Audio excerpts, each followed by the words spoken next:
मत्ती अध्याय 9। सबसे पहले आप सभी विश्वासी भाई बहन को जय मसीह की। यह वचन यीशु का करुणा, सामर्थ्य, विश्वास और चंगाई का वर्णन करता है।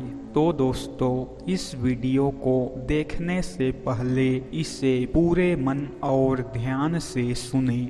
हमारे वीडियो का उद्देश्य मसीहियों को यह समझने में सहायता करना है कि प्रभु यीशु मसीह का दूसरा आगमन निकट है और उन्हें पवित्र बाइबिल के अनुसार जीवन कैसे जीना चाहिए। साथ ही यह वीडियो उन सभी के लिए है जो जीवित और सच्चे परमेश्वर को जानने और समझने की इच्छा रखते हैं। हमारा मकसद किसी भी व्यक्ति या धर्म की आलोचना करना नहीं है, बल्कि सत्य और आध्यात्मिक जागरूकता को साझा करना है। हम केवल वही बात साझा कर रहे हैं जो पवित्र बाइबिल हमें सिखाती है। वीडियो में आगे बढ़ने से पहले आप सभी से निवेदन है कि वीडियो को आधे में छोड़कर जाने की गलती ना करें, क्योंकि इस वीडियो में आपको महत्वपूर्ण जानकारी मिलने वाला है। तो दोस्तों, अगर आप इस चैनल में पहली बार आए हैं तो चैनल को सब्सक्राइब कर दें, साथ ही इस वीडियो को लाइक कर दें और कमेंट बॉक्स में आमीन जरूर लिखें। तो दोस्तों, वीडियो अब हम चालू करते हैं। जब यीशु एक नाव पर जा चढ़ा और झील के पार अपने नगर आ गया, लोग लकवे के एक रोगी को खाट पर लिटाकर उसके पास लाए। यीशु ने जब उनके विश्वास को देखा तो उसने लकवे के रोगी से कहा, हिम्मत रख हे बालक, तेरे पाप को क्षमा किया जाएगा। तभी कुछ यहूदी धर्मशास्त्री आपस में कहने लगे, यह व्यक्ति यीशु अपने शब्दों से परमेश्वर का अपमान करता है। यीशु क्योंकि जानता था कि वे क्या सोच रहे हैं, उसने बोला, तुम अपने मन में बुरे विचार क्यों आने देते हो? अधिक सहज क्या है, यह कहना कि तेरे पाप क्षमा हुए, या यह कहना खड़ा हो और चल पड़, ताकि तुम यह जान सको कि पृथ्वी पर पापों को क्षमा करने की शक्ति मनुष्य के पुत्र में है। यीशु ने लकवे के मारे से कहा, खड़ा हो, अपना बिस्तर उठा और घर चला जा। वह लकवे का रोगी खड़ा होकर अपने घर चला गया। जब भीड़ में लोगों ने यह देखा तो वे श्रद्धामय विस्मय से भर उठे और परमेश्वर की स्तुति करने लगे, जिसने मनुष्य को ऐसी शक्ति दी। यीशु जब वहाँ से जा रहा था तो उसने चुंगी की चौकी पर बैठे एक व्यक्ति को देखा। उसका नाम मत्ती था। यीशु ने उससे कहा, मेरे पीछे चला आ। इस पर मत्ती खड़ा हुआ और उसके पीछे हो लिया। ऐसा हुआ कि जब यीशु मत्ती के घर बहुत से चुंगी वसूलने वालों और पापियों के साथ अपने अनुयायियों समेत भोजन कर रहा था, तो उसे फरीसियों ने देखा। वे यीशु के अनुयायियों से पूछने लगे, तुम्हारा गुरु चुंगी वसूलने वालों और दुष्टों के साथ खाना क्यों खा रहा है? यह सुनकर यीशु उनसे बोला, स्वस्थ लोगों को नहीं बल्कि रोगियों को एक चिकित्सक की आवश्यकता होती है। इसलिए तुम लोग जाओ और समझो कि शास्त्र के इस वचन का अर्थ क्या है। मैं बलिदान नहीं चाहता बल्कि दया चाहता हूँ। मैं धर्मियों को नहीं बल्कि पापियों को बुलाने आया हूँ। फिर बपतिस्मा देने वाले यूहन्ना के शिष्य यीशु के पास गए और उससे पूछा, हम और फरीसी बार बार उपवास क्यों करते हैं और तेरे अनुयायी क्यों नहीं करते?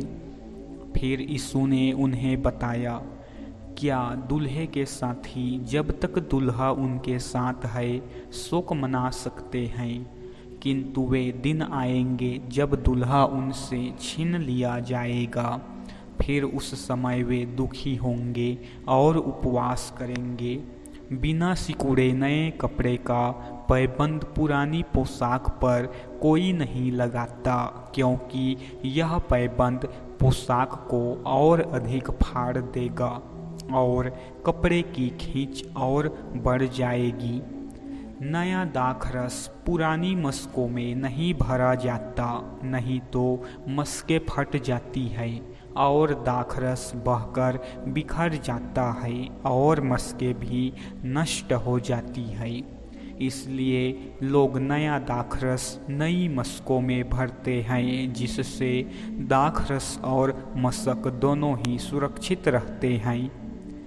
यीशु उन लोगों को जब ये बातें बता ही रहा था, तभी यहूदी आराधनालय का एक मुखिया उसके पास आया और उसके सामने झुककर विनती करते हुए बोला, अभी अभी मेरी बेटी मर गई है, तू चलकर यदि उस पर अपना हाथ रख दे तो वह फिर से जी उठेगी। इस पर यीशु खड़ा होकर अपने शिष्यों समेत उसके साथ चल दिया। वहीं एक ऐसी स्त्री थी जिसे 12 साल से बहुत अधिक रक्त बह रहा था। वह पीछे से यीशु के निकट आई और उसके वस्त्र की कन्नी छू ली। वह मन में सोच रही थी, यदि मैं तनिक भी इसका वस्त्र छू पाऊं तो ठीक हो जाऊंगी। मुड़कर उसे देखते हुए यीशु ने कहा, बेटी हिम्मत रख, तेरे विश्वास ने तुझे अच्छा कर दिया है। और वह स्त्री तुरंत उसी क्षण ठीक हो गई। उधर यीशु जब यहूदी धर्म सभा के मुखिया के घर पहुंचा तो उसने देखा कि शोक धुन बजाते हुए बांसुरी वादक और वहां इकट्ठे हुए लोग लड़की की मृत्यु पर शोक कर रहे हैं। तब यीशु ने लोगों से कहा, यहाँ से बाहर जाओ, लड़की मरी नहीं है, वह तो सो रही है। इस पर लोग उसकी हंसी उड़ाने लगे। फिर जब भीड़ के लोगों को बाहर भेज दिया गया तो यीशु ने लड़की के कमरे में जाकर उसका हाथ पकड़ा और वह उठ बैठी। इसका समाचार उस सारे क्षेत्र में फैल गया। यीशु जब वहाँ से जाने लगा तो 2 अंधे व्यक्ति उसके पीछे हो लिए। वे पुकार रहे थे, हे दाऊद के पुत्र, हम पर दया कर। यीशु जब घर के भीतर पहुंचा तो वे अंधे उसके पास आए। तब यीशु ने उनसे कहा, क्या तुम्हें विश्वास है कि मैं तुम्हें फिर से आंखें दे सकता हूँ? उन्होंने उत्तर दिया, हाँ प्रभु। इस पर यीशु ने उनकी आंखों को छूते हुए कहा, तुम्हारे लिए वैसा ही हो जैसा तुम्हारा विश्वास है। और अंधों को दृष्टि मिल गई। फिर यीशु ने उन्हें चेतावनी देते हुए कहा, इसके विषय में किसी को पता नहीं चलना चाहिए। किंतु उन्होंने वहां से जाकर इस समाचार को उस क्षेत्र में चारों ओर फैला दिया। जब वे दोनों वहां से जा रहे थे तो कुछ लोग यीशु के पास एक गूंगे को लेकर आए। गूंगे में दुष्ट आत्मा समाई हुई थी और इसलिए वह कुछ बोल नहीं पाता था। जब दुष्ट आत्मा को निकाल दिया गया तो वह गूंगा, जो पहले भी नहीं बोल सकता था, बोलने लगा। तब भीड़ के लोगों ने अचरज से भरकर कहने लगा, इस्राएल में ऐसी बात पहले कभी नहीं देखी गई। किंतु फरीसी कह रहे थे, वह दुष्ट आत्माओं को शैतान की सहायता से बाहर निकालता है। यीशु यहूदी आराधनालयों में उपदेश देता, परमेश्वर के राज्य के सुसमाचार का प्रचार करता लोगों के रोगों और हर प्रकार के संतापों को दूर करता। उस सारे क्षेत्र में गांव-गांव और नगर-नगर घूमता रहता था। यीशु जब किसी भीड़ को देखता तो उसके प्रति करुणा से भर जाता था, क्योंकि वे लोग वैसे ही सताए हुए और असहाय थे जैसे वे भेड़ होती है जिनका कोई चरवाहा नहीं होता। तब यीशु ने अपने अनुयायियों से कहा, तैयार खेत को बहुत है किंतु मजदूर कम है, इसलिए फसल के प्रभु से प्रार्थना करो कि वह अपनी फसल को काटने के लिए मजदूर भेजे।